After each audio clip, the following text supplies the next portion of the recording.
কি বিচার করবে তুই কাল তো পরিশোধ কর ওই বিচার মারবে না ওই ধর এই কি খুশ কর কি কাটছিস হ্যাঁ দুনিয়ার হচ্ছে যে 5-7 জমি দিয়ে তুই ধরবো তোমার কি কাটছিস ভাইস্তে ভুই কিন্তু আজকে পুরোটাই কুপিয়ে দিতে হবে কিন্তু বুঝেছো? হ্যাঁ চাচা কুপাই দিবেন না পুরোটাই। ভাইস্তে তাহলে তুমি কাজ করো, আমি একটু ছায়ায় বসি।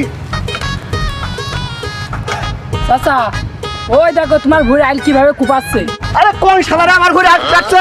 এই ভাই তাই আই এ কি বাচ্চা ভাই আপনি কি করেছেন? আইলা কেটে করেছেন নাকি? এই তুই কি মনে ভাবিস রে তুই কি মনে ভাবিস তোর ভুঁড়ির মধ্যে এখন আমি 2 হাত জমি পাবো তুই কি ভাবিস কেরামো করছিস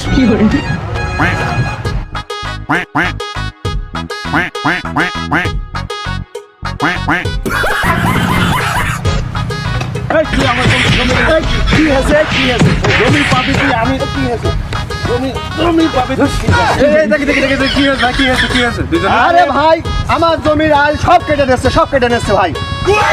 এরা ঝামেলা না করে আমি ডেকে নেই এই তাহলে চল আমি নির্কাজ যাই চল ঝামেলা করেন খালি শোনেন আমি ডেকে নেই শোনেন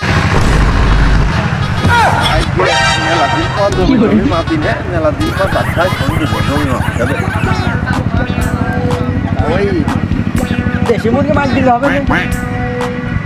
পাগল গরু গোর ছাড়া কোনো জমির মাফই হবে না বস আপনি যেটা বলেন সেটাই ঠিক, চলেন। ভাই জমিটা কিন্তু আমার ভালো না ভাই গরুর একটু ব্যবস্থা করুন আমার ছেলে দুবাইতে বাড়ি এসে আপনার জন্য ডোমবার গোস্ত নিয়ে আসি 2 কেজি আপনি বাড়ি নিয়ে বসতে আমার জমিটা ঠিক মতো মেপে দিয়েন ভাই 5,000 টাকা কিন্তু স্টার ভাই না বাচ্চা ভাই আপনার লোক এই যা ধর এই যা ধর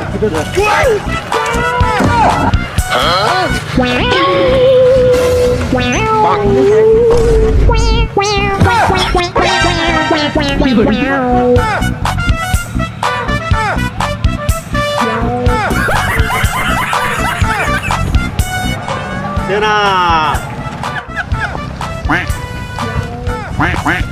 বোঝে না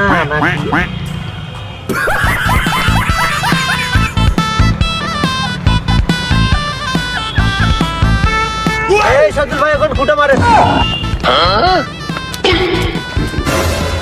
ও শালা কইলে না আমার আইল কাটছিলে, এই দেখো 2 হাত পেয়ে গেছি তোর মধ্যে। শালা আমার জমি এখান থেকে বের করে দিলে তোমার ডুমবার গোস হয় না পেটে তা আমার কবা না শালা এই শালা কবা না আমার আমি এই মাপটা ঠাপাই নেই আমি কোর্টে যাবো কোর্টে